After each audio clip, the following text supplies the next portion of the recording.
Olá, alunos! Eu sou o professor Manacias e nossa aula de hoje é sobre ciências. As páginas que nós vamos estudar hoje são as páginas 64 e 65. Né? Vamos começar aqui, ó. Coagulação do sangue. Né? E aqui é o seguinte: um ferimento que provocasse lesão na parede de vasos sanguíneos poderia ser fatal, não fosse a capacidade do organismo de estancar rapidamente a perda de sangue. As plaquetas, fragmentos celulares presentes no sangue, têm importante papel nesse processo denominado coagulação do sangue.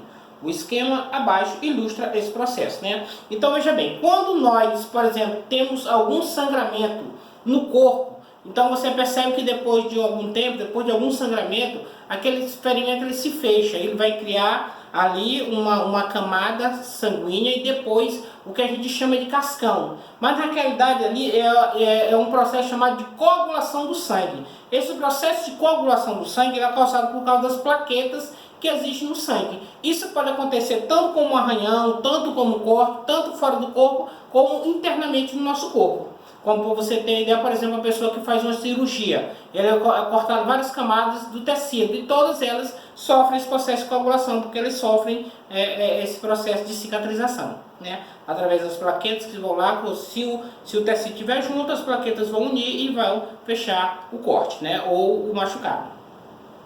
Aqui é o seguinte, na primeira etapa, algumas plaquetas tomam conta com a parte de um vaso sanguíneo. Por exemplo, nós estamos vendo aqui, por exemplo, um rompimento de um vaso sanguíneo. Poderia ser uma veia, poderia ser uma artéria. Você vai observar que as plaquetas vêm em direção ao corte. Aí diz o seguinte: substâncias presentes nessa lesão provocam alterações nessas plaquetas, que incham, ficam pegajosas e aderem às bordas da lesão. Essas plaquetas, por sua vez, liberam no sangue substâncias que fazem outras plaquetas também incharem, ficarem pegajosas e aderirem a elas. Então você observa aqui, né?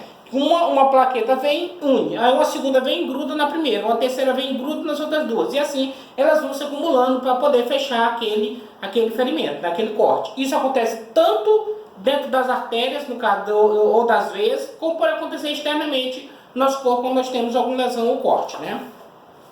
Aí aqui é o seguinte: as plaquetas que participam do processo de coagulação também liberam no sangue substâncias que fazem com que uma proteína dissolvida no plasma chamada fibrinogênio se transforme em fibras que aderem às plaquetas e às laterais da lesão. Com isso, esta completa o processo de coagulação do sangue, né? A seguir, o organismo trabalha para reconstruir os tecidos lesados da pele e dos vasos sanguíneos. Então você observa bem, depois que as plaquetas se juntam para fechar o ferimento, se cria algumas fibras. Algumas fibras que no caso são a fibrogênio, que no caso o acúmulo delas acaba criando essas fibras. Por exemplo, você tem um corte, aí você percebe depois de um tempo que aonde teve aquele corte, ele é mais duro.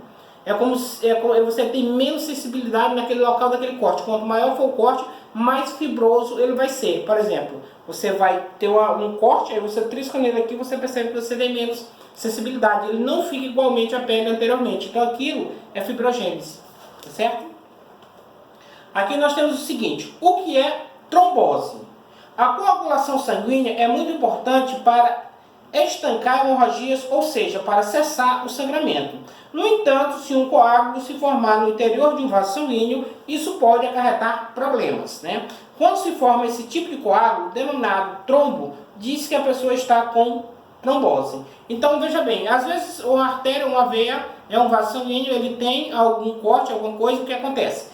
Os glóbulos, as plaquetas, vêm lá e vão fazer o seu processo de cicatrização. Muitas vezes, esse processo de cicatrização ele se torna algo grande.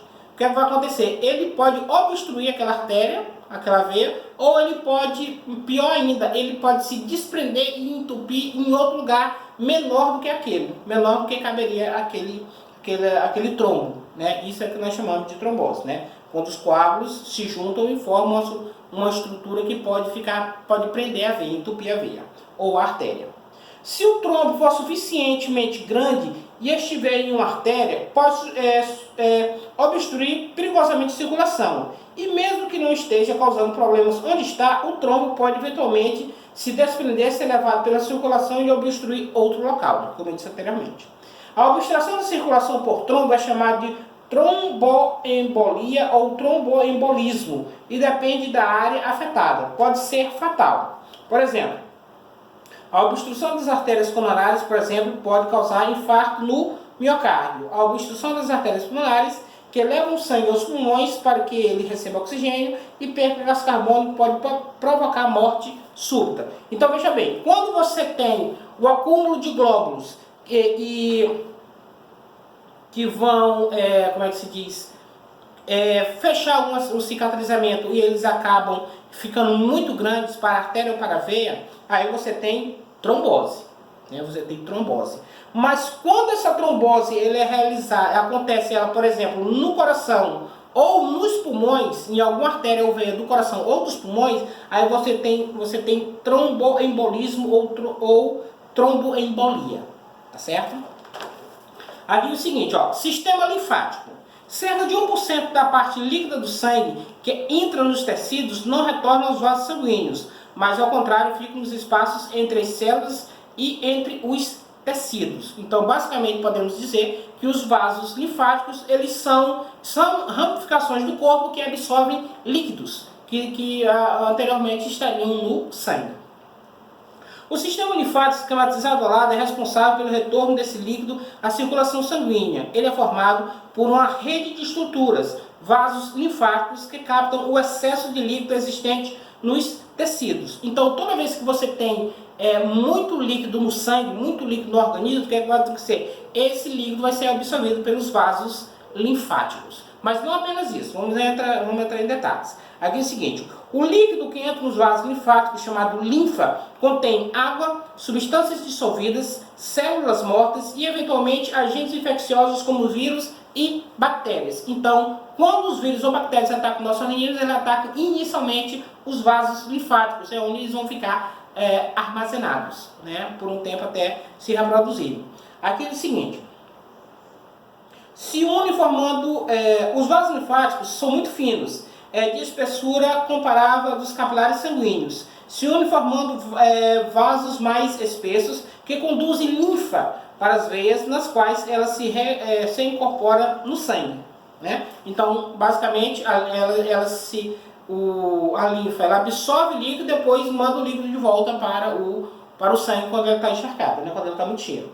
Os linfonodos, anteriormente denominados nódulos linfáticos ou glândulos linfáticos, estruturas presentes no trajeto de vasos linfáticos, realizam uma espécie de filtração da linfa, eliminando impurezas, células mortas e tecidos. Então, toda vez que a linfa acumula muito dessas substâncias que não são boas para o nosso organismo, ela manda novamente para o sangue, para ser eliminado de outra forma.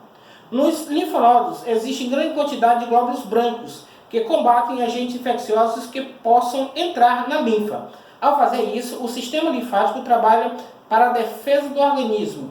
Dois órgãos maiores presentes no sistema linfático, como o timo e o baço, também estão envolvidos na manutenção dessa defesa do organismo, como contra vírus, bactérias e outros agentes infecciosos de doenças. Então, basicamente, podemos dizer que o sistema linfático é composto por linfonódulos, que estão são ramificações mais finas, os vasos linfáticos, que são um pouco maiores, e o timo e o baço, todos relacionados ao absorver vírus, bactérias, líquidos do organismo, geralmente que não fazem bem ao organismo, e depois devolver quando está muito acumulado.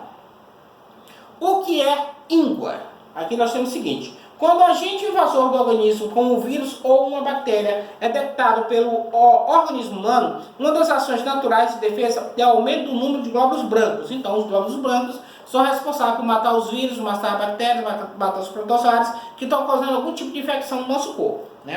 Aí é o seguinte, os glóbulos brancos especializados no combate de infecções. Essa multiplicação faz com que passe a haver mais glóbulos brancos nos linfonodos próximos ao local da infecção. Então, toda vez que você tem algum corpo estranho no seu corpo, vírus, bactéria, protozoário, alguma coisa que está causando a doença, o que vai acontecer? Os glóbulos brancos vão aumentar a quantidade. Eles vão se multiplicar automaticamente para defender o seu organismo. Aqui é o seguinte, que ficam inchados e dolorosos quando palpados, locais onde é comum haver tal inchaço dos linfonodos são o pescoço e as axilas e as varizes. Então são locais onde a gente observa que podem acontecer as ínguas, né? São locais que especificamente são linfonodos, né? São linfonodos que podem estar combatendo algum tipo de infecção, algum tipo de vírus ou bactéria, né? Geralmente esses locais são pescoço, axilas e virilhas. Os linfonodos inchados é popularmente chamado de íngua, né? Quando um pediatra examina uma criança com sintomas de inchação na garganta ou de cachumba, por exemplo, ele palpa a região do pescoço abaixo da mandíbula à procura de linfonodos inchados. Então, o linfonodo inchado causado pelo aumento de glóbulos brancos para a defesa do organismo é que causa a chamada íngua, né, em regiões específicas. Vamos passar agora para a nossa atividade. Ela tem 9 questões e elas são todas fáceis, baseado no que eu acabei de explicar. Primeira questão. Qual a parte do sangue é responsável por estancar hemorragias, né? Segunda questão. Como é chamado o processo de estancamento sanguíneo realizado pelas plaquetas do sangue? Então você já percebe que a resposta da primeira já está na segunda. Terceira. Como é chamado o processo de criação de fibras para cicatrização realizada pelas proteínas do plasma? Certo? Quarta. Como é chamado o coágulo sanguíneo que pode se formar dentro de um vaso sanguíneo, veia ou artéria? Essa aqui está muito fácil. Quinta, como é chamada a trombose quando ocorre no coração ou nos pulmões? Ó, você percebe que a resposta da quarta já está na quinta, né? Apesar da quinta também está muito fácil. Sexta, como é chamado o sistema onde fica armazenado 1% da parte líquida do sangue, né? Sétima, os líquidos que ocupam os vasos linfáticos são formados de quê? Então você já percebe que a resposta da sexta está na sétima. Oitava, o sistema linfático de limpeza do organismo é formado por 4 órgãos. Quais são eles? Ó, tá bem aqui do lado aqui, você pode identificar que você vai encontrar todas as 4 partes. Nome, quando um linfonodo produz muitos glóbulos brancos e ficam inchados e doloridos, como são chamados? Essa questão, essa última aqui, essa não, ela está moleza, tá certo?